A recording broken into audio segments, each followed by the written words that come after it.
Bonsoir, bienvenue sur Studirama TV pour ce live ce soir consacré aux formations dans les métiers du numérique. Alors c'est un peu plus vaste que ça, on reçoit l'IEFM pour parler des jeux vidéo, des films d'animation, de la 3D, du design, du graphique multimédia, mais nos invités vous en diront plus. Ce soir donc nous recevons Madame Jocelyne Chevarin, vous êtes la directrice de l'IEFM, et Monsieur Jean-Marc Irigoyen, vous êtes directeur pédagogique de l'IEFM. C'est exact. Est-ce que dans un premier temps, avant qu'on prenne les questions qu'on a déjà reçues, est-ce que vous pouvez nous présenter l'IEFM?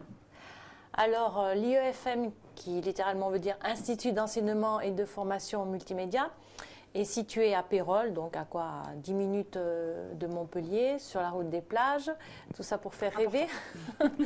Donc on a 4 bachelors, le bachelor graphic design multimédia, qui est plus orienté 2D, le bachelor jeux vidéo avec une option programmation, game art et game design. Le bachelor webmaster, web designer et le bachelor animation 3D. D'accord. Animation 3D aussi bien dans le jeu que dans le film d'animation. Et puis des années de spécialisation qui peuvent donc mener à un bac plus 4. Vous proposez aussi, je crois, une mana et une prépa 3D. Exact. Vous êtes plus au point que moi. Une mana et une prépa, tout à fait. Une mana 3D donc pour préparer à nos bachelors et une mana qui est donc la formation pour entrer dans un BTS. Est-ce que vous l'avez un petit peu spécifié, mais est-ce qu'on peut juste revenir sur cette différence parce que c'est une question qui revient souvent. Quelle différence entre une mana et une prépa?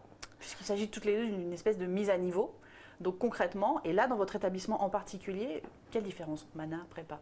Alors la mana, c'est un programme qui est étatique, donc avec des matières générales. Et la prépa, c'est un programme spécifique à chaque école et qui prépare vraiment aux filières auxquelles on forme en amont. Donc la mana est artistique et la prépa est artistique et technique.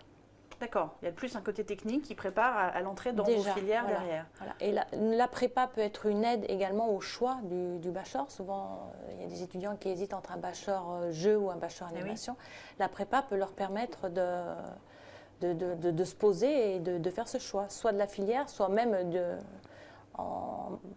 manière générale, si c'est des types de formations qui ont plus de feeling. Que la mana, elle mène au BTS et point barre. Quoi. Donc si un étudiant suit une mana chez vous, concrètement, il ne pourra pas intégrer ensuite un de vos bachelors? C'est pas fait pour? S'il ne le sait pas d'avance, effectivement, en fait, on essaye, avant qu'il fasse son choix, de vraiment essayer d'établir, de toute façon, il le sait déjà, si c'est un BTS ou si c'est un bachelor. Si c'est un bachelor, ça ne sert à rien de faire une mana, et si c'est vraiment un BTS qu'il veut faire, il faut absolument qu'il fasse une mana. Donc finalement, la question se pose pas à nos étudiants, parce que vraiment, on valide et on verrouille en amont pour bien que le choix soit, au moins celui-ci, soit fait avant. Alors, Yvan se pose la question, lui, on parle de numérique, c'est comme ça qu'on a introduit le sujet de ce soir, mais le numérique aujourd'hui c'est beaucoup vu comme de l'informatique, pure, j'ai envie de dire, vraiment la technique, les développeurs, etc. Là, vous nous parlez plus de formation dans la création, j'ai envie de dire, donc vous faites les deux, vous vous concentrez plus sur l'une ou sur l'autre? Oui, on a vraiment deux activités, une activité tournée autour de l'art en général, avec du dessin traditionnel, toutes les techniques de peinture, le modelage. Et de l'autre côté, effectivement, une filière où on apprend la programmation, soit pour le web, avec les techniques dont la plus connue est le PHP, soit pour le jeu vidéo. Et nous, on est plutôt gameplay programming, c'est-à-dire qu'il n'est pas question pour nous d'écrire des moteurs de jeu. On est là pour faire des jeux, fabriquer des jeux avec les langages appropriés, les moteurs sur lesquels on travaille. Quand on utilise Unity, c'est C# et c'est du développement. Et quand on utilise Unreal, bien c'est C++. Alors en amont, on fait effectivement la préparation via l'algorithmie de l'ensemble de ces techniques. Très technique. Voilà, tout à fait. Mais nos jeunes ne sont pas forcément des ingénieurs, et pas du tout même. Ils peuvent démarrer chez nous avec leur simple bac. Et par contre, ceux qui aspirent à faire une vraie carrière de développement, pas forcément dédiée au jeu, on les oriente plutôt vers les écoles traditionnelles de la faculté pour être ingénieurs, s'ils en ont les capacités, et peut-être revenir vers nous plus tard, vivre leur passion au travers du jeu via une spécialisation d'1 an. Vous avez certains étudiants qui arrivent à jongler, qui passent peut-être de l'art à plus vers la technique, ou plutôt l'inverse, de la technique vers le côté créatif? Alors plutôt de l'art vers la technique. Ah oui. Oui, parce que en fait, la petite impression qu'on a dans l'école, c'est qu'il est facile en ce moment de rentrer dans les entreprises de jeux vidéo au travers d'une compétence de développement. Donc souvent, c'est mettre plus de chances de son côté. Ils comprennent en deuxième année qu'il est préférable peut-être de s'adosser à cette compétence-là. Voilà. Alors justement, on parle d'emploi. On va en venir parce que Marie nous dit que visiblement, d'après elle, pour tout ce qui est jeux vidéo et animation, tout se passe aux États-Unis maintenant. Bon. Est-ce que vous êtes d'accord? Comment se placent vos étudiants, vous ou Alors, le placement se fait assez simplement maintenant en France. Voilà. Donc, il y a quelques années, effectivement, on leur parlait de mobilité même à l'étranger. Ça reste vrai, bien évidemment. Mais par contre... Et pas que les États-Unis, par contre. Pas que les États-Unis. Mais par contre, en France, on trouve maintenant beaucoup de sociétés entre 7 et 15 personnes qui se tournent vers le jeu vidéo et qui est une bonne plateforme d'embauche pour nos étudiants. On leur dit souvent que le jeu vidéo tel qu'il le joue les fait rêver, mais le serious game les fera manger. Et ça, le développement, il est dans le serious game. Alors effectivement, quand ils rentrent dans nos formations, dans les bachelors jeux vidéo, c'est le jeu tel qu'ils les jouent sur leur console. Mais ils se rendront vite compte qu'il y a plein de serious games à développer et c'est super intéressant. Et là, il y a pléthore de possibilités. Ouais. Nico dit, d'accord, mais on nous parle aussi de la concurrence de l'Asie aujourd'hui. On parlait des États-Unis à l'instant. Mais... Ah, la concurrence de l'Asie, elle est dans le vêtement, elle est dans le jeu vidéo, elle est partout, la concurrence de l'Asie. Donc, oui, ils peuvent très bien aller faire 1 an ou 2 en Asie, hein, même si c'est très mal payé. Mais au moins, ça leur fera aussi une expérience. Ça peut être quelque chose de super sympa d'aller se faire 1 an, faire du jeu vidéo 1 an en Asie. Ça peut être très bien. Puis après, revenir en France. On a des étudiants l'année dernière qui sont allés au Japon. Voilà. Dans quel cadre? Dans le cadre de la découverte un petit peu de leur futur métier, pas forcément dans des stages, mais vraiment en découverte. Ils sont restés 1 mois là-bas pour découvrir ce qu'il était possible de faire là-bas au travers de leur passion. Et ça leur a plu? Ça leur a beaucoup plu, oui. Cette année, ils vont être un petit peu plus avec nous puisqu'ils restent là en stage dans la région. Donc ce qu'on comprend, c'est qu'il faut être mobile. Enfin, quand on veut travailler dans ce genre de tout ce qui est jeux vidéo, animation, etc., il faut être assez mobile. C'est une des clés de la réussite aussi, oui, bien sûr, du sérieux dans les études, mais aussi ne pas vouloir trouver un job juste à côté de sa chambre. C'est pas possible, ça. Même à Montpellier. Le graphic design, peut-être plus la 2D ou le web permettre de rester plus facilement près de chez soi, on va dire. Oui, ou en tout cas... de toute façon, quelqu'un qui est mobile trouvera toujours mieux que quelqu'un qui veut absolument rester dans un endroit précis, c'est clair. Mais la 2D et le web permettent plus facilement de rester en France. Oui, ces métiers sont plus régionaux. C'est-à-dire que nos étudiants en web ou en graphic design trouvent régionalement, sans trop de difficultés. C'est pas tout à fait vrai pour le jeu vidéo ou l'animation. Il faut aller un petit peu plus loin. Il faut bouger un peu, oui. De toute façon, vous formez vous me disiez tout à l'heure, les classes sont restreintes. Vous ne formez pas 300 étudiants. Vous ne jetez pas 300 étudiants sur le marché. Non, c'est l'intérêt de notre école. C'est-à-dire qu'en fait, les gens qui commencent chez nous finissent et en général, on les aide au placement. On a une rotation de 40 élèves par an. Donc, c'est relativement facile de trouver maintenant son bonheur sur le marché du travail. C'est plus une complication comme ça pouvait encore l'être il y a 4 ans ou 5 ans. Alors, est-ce qu'on peut revenir sur les bachelors, puisque j'ai Philippe, il y en a plusieurs, Johanna encore, qui redemandent si, en effet, de quel bachelor, vous en avez cité plusieurs, quelle est la différence entre un bachelor et un BTS, par exemple? C'est une des questions qui étaient posées. Alors, certes, il y en a un en 2 ans, l'autre en 3 ans, mais quelle réelle différence? Oui, déjà, il y a le nombre d'années, certes, et on en revient comme pour la prépa et la MANA. Exactement la même chose, c'est que le BTS est plus, on va dire, plus général, enfin tout du moins dans nos domaines, hein, on est bien d'accord. Bien sûr. Le BTS est plus généraliste, avec toujours des matières générales, et avec une philosophie, comment je vais dire, une philosophie moins technique. Et puis le BTS Graphic Design par exemple, a deux options. L'option print et l'option numérique. Donc déjà, vous sortez, malheureusement, il y a un choix d'options à faire et vous sortez avec un BTS qui est un peu obsolète parce que l'employabilité, elle est avec de la PAO, du web et du multimédia. Maintenant, les entreprises demandent de connaître l'ensemble de ces choses. Et le BTS vous demande de faire un choix dans l'ensemble de ces choses. Donc déjà, là, il y a quelque chose qui dysfonctionne. Et puis, alors que le bachelor, on forme à tout. Voilà, ils ont du multimédia, du web poussé, de l'intégration web, de la PAO. Et dans le domaine des diplômes, on reste typiquement français. C'est-à-dire que papa, maman a toujours aimé que son enfant ait le petit diplôme qui allait bien. On est les seuls d'ailleurs à avoir alors ce niveau actuellement. Qu'aujourd'hui, les employeurs veulent du savoir-faire, donc ils s'adressent plutôt à des gens qui vont montrer leurs compétences plutôt qu'un bout de papier. Donc ça, c'est une petite différence aujourd'hui qui va peut-être s'estomper quand nos générations disparaîtront. Alors justement, dans les bachelors, est-ce qu'il y a plus de stages quelle est la conception en fait pédagogique, j'ai envie de dire, de vos bachelors? Qu'est-ce que vous leur apprenez et surtout comment vous leur apprenez? Par quels moyens, par quelle méthode? Alors la première méthode, c'est de leur faire quitter un petit peu le vêtement de l'étudiant traditionnel. C'est-à-dire que là, il va falloir un petit peu, entre guillemets, se déconstiper la première année et comprendre qu'on devient adulte. Ça, c'est la première étape. Deuxième étape, apprentissage des techniques, bien évidemment. Et puis après, mise en pratique, très rapidement. Donc avec des projets qui sont professionnels. Dès la première année? Dès la première année. De temps en temps, même dès le premier trimestre. Donc selon les partenaires que nous avons, on peut faire participer des groupes de moins de 3 mois d'expérience à des premiers sujets professionnels. Ensuite, on va approfondir toutes ces techniques pendant les 2 premières années avec énormément de TD, mais des cours soutenus, plus de 600 cours, 600 heures de cours dans l'année, et à peu près 400 de TD, puisqu'on peut rester à l'école sur la base de 35 heures, plus de 1000 heures dans notre école. Donc ça, c'est vraiment la façon dont nous traitons, la professionnalisation quand les étudiants rentrent chez nous. Voilà.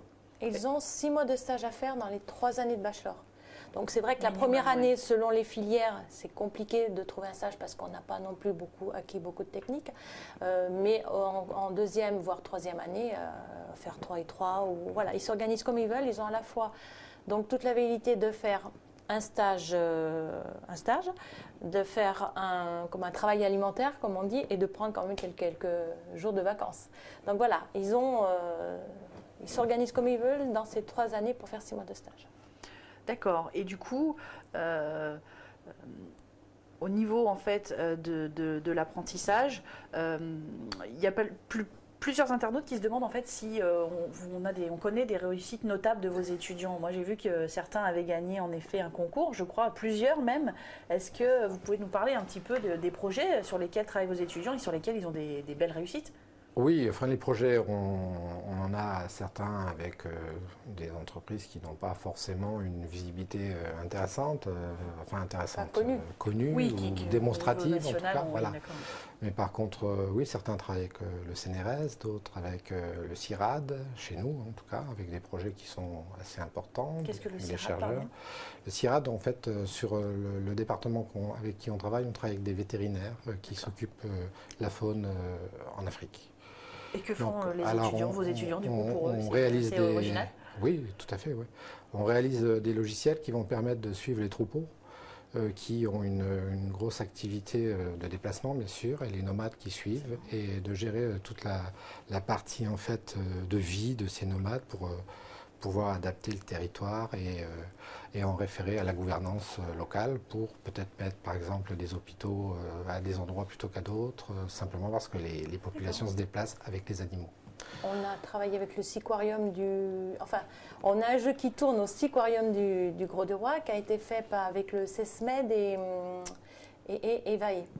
EVAE, c'est une association pour les enfants hospitalisés et le CESMED soigne les tortues malades et les remet en mer. Donc là, on a fait un jeu qui touche aide-moi parce que... Et les enfants malades. Voilà. Et bien sûr, un apprentissage de la vie de la tortue qui, de temps en temps, a du mal à devenir adulte. C'est assez marrant, ça.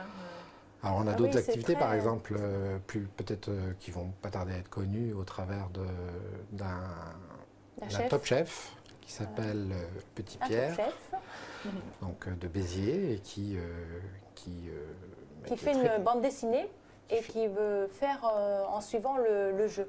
C'est important. Donc voilà, donc on s'occuperait. Donc ce sont des projets qui font partie intégrante du cursus au final pour les étudiants. Tout à fait, c'est les étudiants Continuent d'apprendre et travaillent en parallèle sur ces projets. Tout à fait. Alors on a aussi, avec les techniques de jeu, les techniques de développement web et l'artistique, une plateforme chez un pépiniériste qui s'appelle Cyberjardin. Et là, les gens peuvent construire autour de leur maison le jardin de leurs rêves et éventuellement le commander via Internet et en mergeant les techniques de jeu, les paniers dans PrestaShop, qui est un logiciel d'e-commerce. Et tout ça fabriqué entre des techniciens du jeu pur, des artistes et des programmeurs web, par exemple. Et là, ça permet de faire travailler interfilières parce que par exemple, les graphic design font toute la com, la mise en page, s'il y a un catalogue à faire, les flyers, les affiches, etc. Et puis, bon, bah, les 2D, les 3D. Chacun utilise ses compétences. Tout à fait. Donc, il y a aussi une interaction entre les différents bachelors. On bosse aussi pour Les sites aussi. l'éducation nationale au travers d'un jeu qui s'appelle Lasermat et qui va permettre à des jeunes d'apprendre les mathématiques en respectant le programme national, en permettant aux enseignants de suivre leurs fiches pédagogiques du CP au CM2. On parle beaucoup du cartable numérique. Là aussi, au niveau du Serious Game, il y a énormément à faire. Et à chaque fois, on mêle nos étudiants à ce type de travail. Et c'est vrai que ça foisonne d'idées et de développement un petit peu dans tous les ateliers. On vous a dit que les classes étaient assez légères, 25 maxi. Ouais. Les ateliers sont à la moitié, donc toujours assistés de formateurs.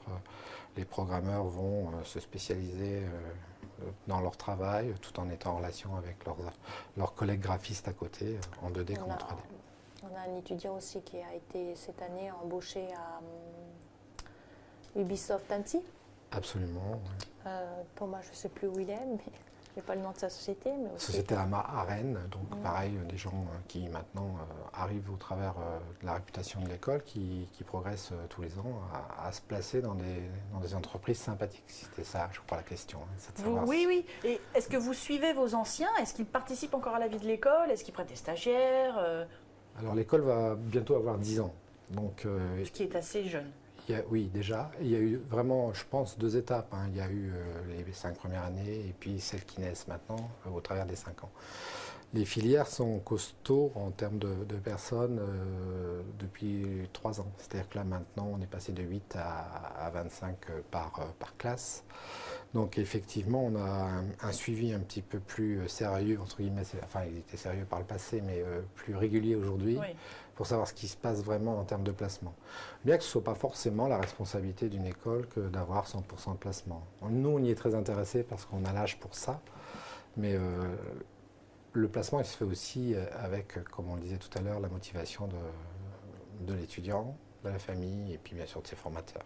Et des relais qu'on peut mettre en place avec les partenaires. Maintenant, je pense qu'on a suffisamment de partenaires dans l'école pour être assez crédible en termes de placement. Mais justement, Louis, très concret, demande qui trouve les stages. Et j'en reviens aussi à la question d'Émeric posée juste avant, qui demande si on peut faire éventuellement aussi de l'alternance. Donc, Alors, des choses très concrètes pour la pratique. Qui trouve les stages? Alors, si on leur dit on vous trouve un stage, ils ne font plus rien. Vous préférez ne pas le dire, d'accord? Alors, on n'aide pas à trouver un stage, voilà ce qu'on leur dit. Bon, effectivement, on a de toute façon un listing d'entreprise, on a... De toute façon, actuellement, on a plus de demandes qu'on ne peut... C'est valable pour toutes vos spécialisations? Pour l'ensemble des filières, oui. Oui. On a trop de demandes pour que ce soit en jeu, en film d'animation, en graphic design, en web. On n'arrive pas à contenter toutes les demandes. Donc, ce n'est pas un souci, mais n'empêche que même si c'est le cas, ils font la démarche pour trouver un stage. Parce que s'ils font cette démarche, s'ils ne font pas une démarche pour trouver un stage, ils ne feront pas de démarche pour trouver un emploi. S'ils ont fait la démarche pour trouver un stage, ils ont déjà les lettres de prête, les CV, ils ont déjà fait des entretiens. Donc après, en 3e année, ils seront prêts pour aller rechercher un emploi. On est une aide. Il nous arrive même d'être très sélectif en termes de placement, puisque de temps en temps, on va, quand on ne sent pas trop le tuteur, on va vérifier sur place ce qui se passe et éventuellement on refuse le stage. En quoi consiste le stage, oui. Pour que ce soit vraiment très, très éducatif pour eux, très productif pour leur activité. Émeric, si tu m'entends, tu dois te souvenir de cette histoire. L'alternance, du coup, c'est possible, mais c'est pas forcément... C'est possible, mais c'est pas non plus quelque chose que l'on pratique énormément. On le fait ponctuellement. Un étudiant qui trouve une entreprise et qui ne trouve pas de formation ou que notre formation l'intéresse vraiment et il tient absolument à venir dans l'école, c'est quelque chose qu'on peut mettre en place, mais on ne le met pas en place ni en film d'animation ni en jeu vidéo. L'alternance, si on la met en place, c'est dans le web et en graphic design multimédia. Et au travers de profils très limités. Parce qu'en fait, il y a vraiment un mode de fonctionnement après qui diffère. Nos TD sont faits, nous, sur place. L'alternant, lui, est dans son entreprise et de temps en temps, il y a discordance en termes de compétences. Pour arriver à faire une bonne alternance, il faudra avoir qu'une classe d'alternants et il y a un déficit d'entreprise. On ne trouve pas d'entreprise. Justement, là, quand vous disiez, Marine rebondit, il y a plus de demandes de stage que d'étudiants. Est-ce que c'est pareil pour l'emploi à la sortie? Plus d'emplois que de jeunes? Vous nous l'avez déjà dit, oui. On n'est pas là. Malheureusement, on ne peut pas changer la façon de faire des entreprises qui et puis bon, de stagiaires. Alors on va pas refaire le monde ce soir, mais c'est vrai qu'un employé, un salarié coûte cher. Donc certaines entreprises qui plus est dans le jeu où c'est beaucoup d'entreprises qui développent à 2-3 employés ou un stagiaire leur donne un peu d'air ou leur apporte des nouveautés, mais ils n'auront pas forcément, c'est pas qu'ils ne voudraient pas, mais évidemment, c'est de toute façon le nerf de la guerre, c'est l'argent et c'est ce qui manque pour embaucher des étudiants. Ça, c'est vrai dans le numérique, mais c'est aussi vrai dans le bâtiment et dans tous les métiers. C'est vrai pour beaucoup de secteurs, oui, bien sûr. C'est connu aujourd'hui, on sait qu'il y a une problématique emploi, une problématique charge sociale. Mais bon, n'empêche que forcément, s'il y a beaucoup d'offres de stage, derrière, ça veut dire qu'il y a de l'emploi aussi. L'un ne va pas sans l'autre. À une moindre échelle, certes, mais... Donc là, on était sur les débouchés, mais on va revenir juste avant, c'est-à-dire l'entrée à l'école et les admissions. Alors, on a Marine, c'est Patty Smith qui dit qu'elle voudrait faire une prépa. Donc, quelle est la sélection en fait? Alors là, on peut parler aussi de la sélection pour les bachelors. Hein. Quel type de sélection? Quelles sont les conditions d'admission? Le profil? Moi, j'ai vu que pour l'entretien, notamment, vous demandiez un book et quelqu'un avait posé la question en disant « Moi, j'ai pas de book, qu'est-ce que je fais? Je me présente même pas ou j'ai de l'espoir quand même ?» Il n'a pas de book artistique. Souvent, c'est ce que l'on pense. Book, on l'associe à l'artistique. Alors, c'est vrai que quelqu'un qui veut rentrer en prépa, s'il peut nous montrer un book artistique, c'est beaucoup mieux. Mais quelqu'un qui veut faire de la programmation jeu, on ne va pas lui demander de nous présenter un book artistique. Donc voilà, on modère aussi ce book artistique parce qu'il fait fuir tout le monde et on n'en a pas forcément besoin. De toute façon, une personne qui a un book artistique, c'est une personne qui dessine déjà depuis un certain temps, qui a commencé très jeune, qui a ce fameux petit don en plus. Donc là, bon, c'est une personne qui a un book. Quelqu'un qui fait aussi un bac STD2A aura forcément un book parce qu'elle va faire beaucoup de planches, etc. Donc ça, oui, s'il y a un book artistique, c'est bien, mais dans la mesure où il veut faire l'artistique. Après, on peut très bien avoir quelqu'un qui a un book avec des synopsis, du game design, un book numérique. C'est pas forcément un book avec des dessins. Hein. Le book, c'est un terme généraliste et il faut arrêter de penser qu'un book est simplement artistique. Donc, outre ce book, que se passe-t-il à l'entrée? Comment ça se passe? Vous pratiquez un test? On est malheureusement limité par notre taille. Donc, comme on vous l'a dit, pas plus de 120 étudiants chez nous. Et ça, c'est définitivement le choix de l'école. Par contre, les places étant limitées, effectivement, la sélection est de plus en plus sévère. Il y a 5 ans, c'était plus simple. Aujourd'hui, il y a beaucoup de demandes pour peu de places, en fait. Hein. Donc, on va vraiment sélectionner nos étudiants avec plusieurs critères. D'abord l'entretien, chez nous, qui est primordial. Il faut rentrer dans un moule non pas familial, mais très organisé et très proche les uns des autres. Donc on connaît tous nos étudiants. Et on va essayer de choisir un groupe homogène qui permet une vie dans le collectif un peu plus sympathique que de prendre les meilleurs dans un coin ou celui qui a le passe-droit de jeune ciseau. On essaye de créer une ambiance. Voilà. Ça, c'est très ressenti chez nous. Hein. Donc, cette école est assez spéciale pour ça. Voilà. Donc, C'est un des premiers critères. Et puis après, le critère, c'est le critère de la motivation de l'étudiant et de sa passion. Donc on essaie de détecter ça, et puis il est là pour apprendre, donc en fonction du choix de métier. Il y a des tests différents selon les spécialisations. Les tests spécialisent en fonction de leur choix. Voilà. Mais on ne viendra pas chez nous pour être un artiste, on viendra apprendre l'artistique pour travailler. Hein. Pour l'appliquer. Je dessine pour travailler, et non pas pour devenir Dali, Picasso ou un autre. Fabrice demande les notes comptent-elles dans l'entretien et dans le dossier d'admission? Les notes de terminale, j'imagine, du coup. Ah ben, quelqu'un qui a... On n'est pas quelqu'un qui a, je sais pas, de mauvaises notes en maths, parce que c'est souvent le critère de référence. C'est pas ce qui va nous faire fuir. Hein. Par contre, ce qui nous fera fuir, ça va être les appréciations, style est souvent absent, ne travaille pas, ne fait rien, n'est pas motivé. Ça nous fera réfléchir. Mais quelqu'un qui a... Et le respect. Le respect qui est aussi un principe de base chez nous. Des enseignants, respecter le travail, respecter son voisin, respecter effectivement les formateurs. Quelqu'un qui aura de très mauvaises notes en maths, mais qui arrive avec un super book, quel qu'il soit, bon, le book fera la différence. Hein, pour un peu que les appréciations soient bonnes, voilà, c'est pas bloquant. Alors Fabrice a l'air très intéressé, hein, puisque outre les notes, il demande s'il faut une lettre de motivation. Est-ce que vous répondez rapidement? Si vous prenez l'étudiant ou pas, est-ce que la réponse est rapide? Une fois que le test est passé, on va dire au pire, les tests se passent en règle générale le samedi. La semaine suivante, le samedi suivant, au pire 10 jours après, il a sa réponse. Hein. Voilà Fabrice. Encore une fois, il faut dire à Fabrice que les places deviennent chères, surtout à cette période de l'année.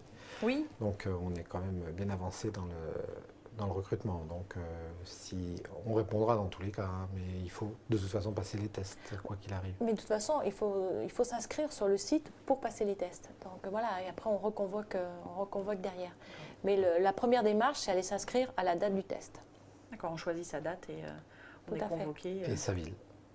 Puisqu'on fait des tests sur Paris, sur Nice, sur Montpellier. Oui, d'accord, c'est important. L'étudiant n'est pas obligé de se déplacer jusqu'à Montpellier. Non, c'est nous qui venons voir nos futurs étudiants. Brieux demande, lui, si vous pouvez lui parler un petit peu plus des équipements de l'école, du coup, puisqu'on est en effet, voilà, vous travaillez sur des logiciels spécifiques, du matériel de création. Alors, les logiciels, c'est les logiciels utilisés par les professionnels, ça c'est très clair. Hein. Maya, 3ds pour la 3D, Unity, Unreal pour les moteurs de jeu, qui sont les moteurs de jeu utilisés par les indépendants actuellement. Les langages, c'est ceux utilisés par les moteurs, et puis qui sont connus dans le jeu vidéo, hein, C#, C++.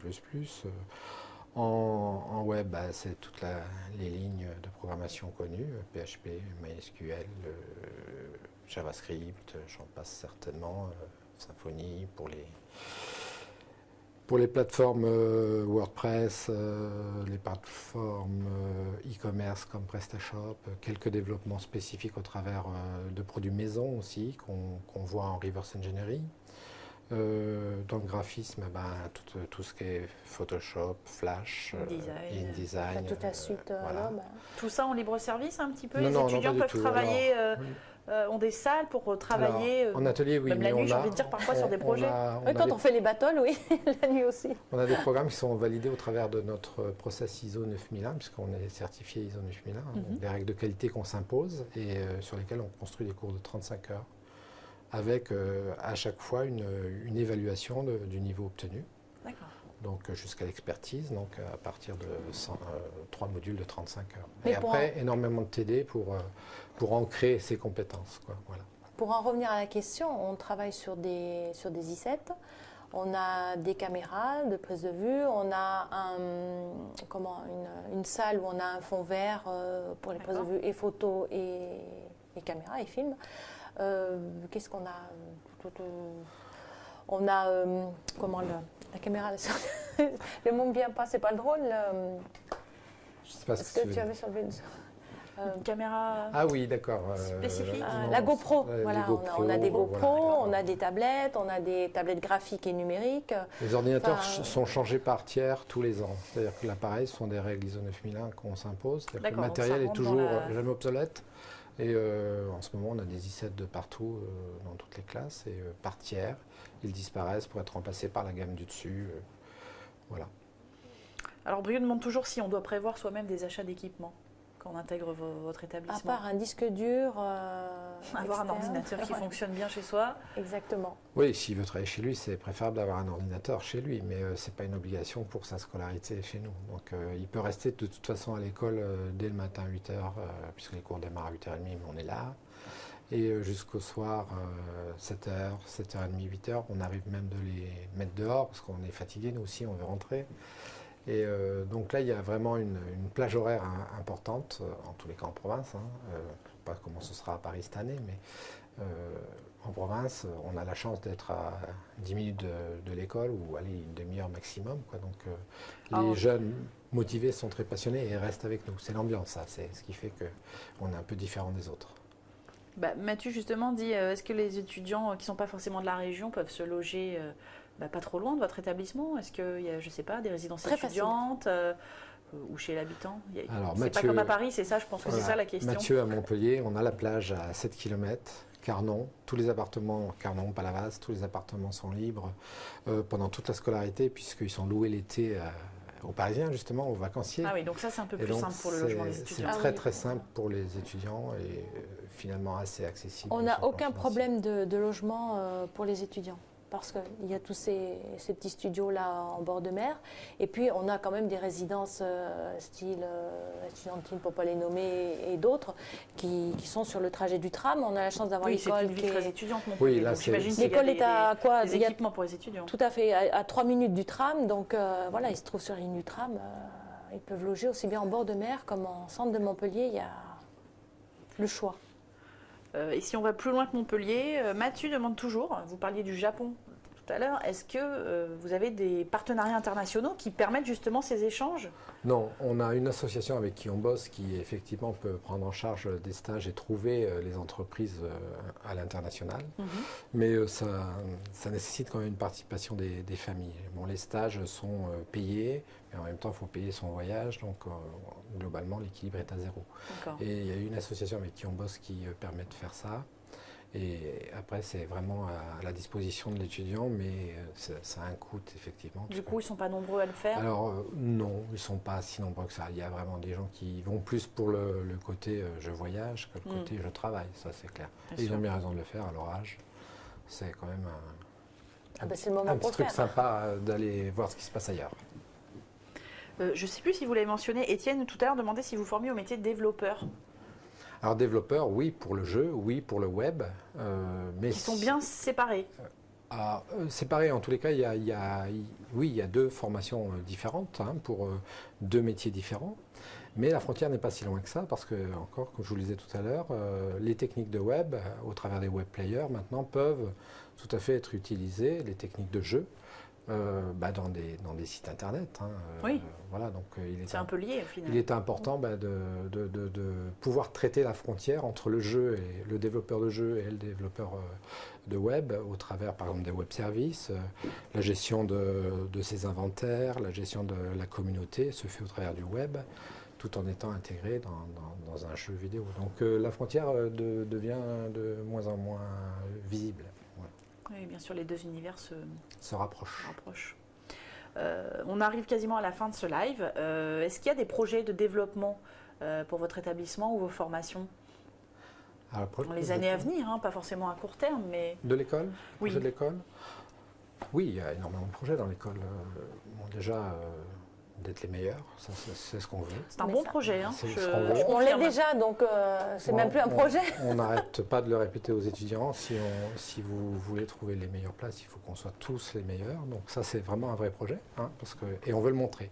Alors notre activité, elle est aussi à l'extérieur. On aime bien faire des battles, on aime bien aller... Donc les battles, c'est contre d'autres écoles, d'autres étudiants? Quand ils veulent venir et quand les écoles acceptent ces rencontres-là. Moi, je pense que nous, formateurs, quelle que soit l'école, on a tout à gagner à confronter nos compétences et à les améliorer.